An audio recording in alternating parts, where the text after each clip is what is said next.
क्या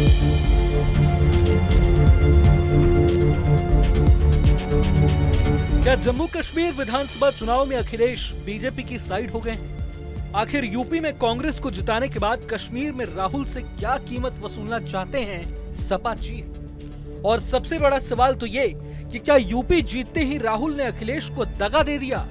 लोकसभा चुनाव में मिली सफलता के बाद अब समाजवादी पार्टी राष्ट्रीय फलक पर विस्तार के प्रयास में जुटी है।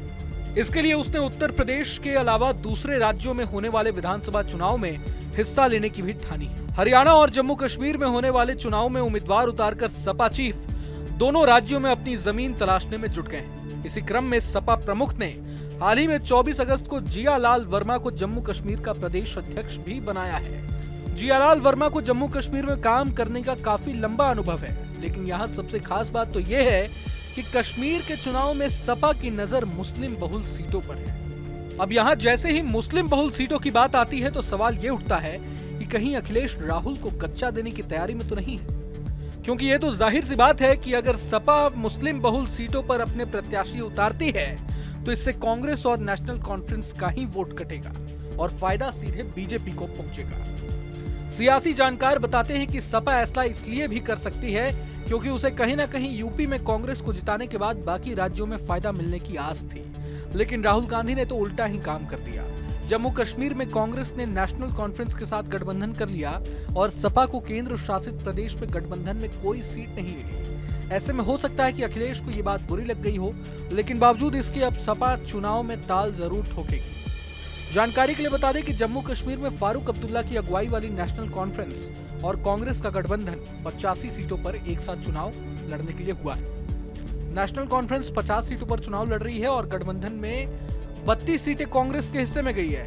यहाँ भी खास बात यह है कि राहुल गांधी ने खुद का कद घटाने से भी परहेज नहीं किया।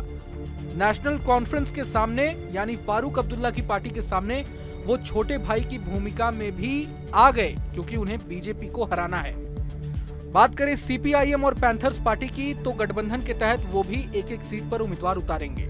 सूबे की 6 सीटों पर कांग्रेस और नेशनल कॉन्फ्रेंस दोनों ही पार्टियां उम्मीदवार उतारेंगी। खास बात यह है कि दोनों ही पार्टियों ने फ्रेंडली फाइट का नाम देकर बाकी 6 सीटों पर अलायंस नहीं किया है। कांग्रेस ये सीट सपा को भी दे सकती थी, लेकिन राहुल ने ऐसा नहीं किया। यही वजह बताई जा रही है कि सपा पार्टी 7 सीटों पर उम्मीदवार उतारने की तैयारी में है। उधर हरियाणा में भी समाजवादी पार्टी 5 सीटों पर चुनाव लड़ने की तैयारी में है। वहां भी अखिलेश कांग्रेस के साथ गठबंधन की आस में है।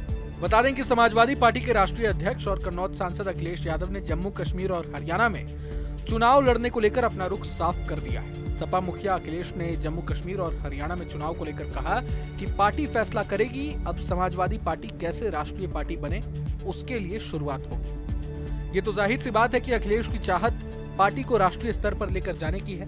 लोकसभा चुनाव ने उन्हें ग्रीन सिग्नल भी दे दिया है, लेकिन सबसे बड़ा सवाल तो यही है कि क्या फिर से 2 लड़कों की जोड़ी एक साथ देखने को मिलेगी या नहीं। बहरहाल इस वीडियो पर आप क्या सोचते हैं हमें कमेंट बॉक्स में जरूर बताएं। अगर आपको ये वीडियो पसंद आए तो लाइक करें और चैनल को सब्सक्राइब करें। वहीं तमाम बड़ी खबरों के लिए देखते रहें न्यूज नेशन।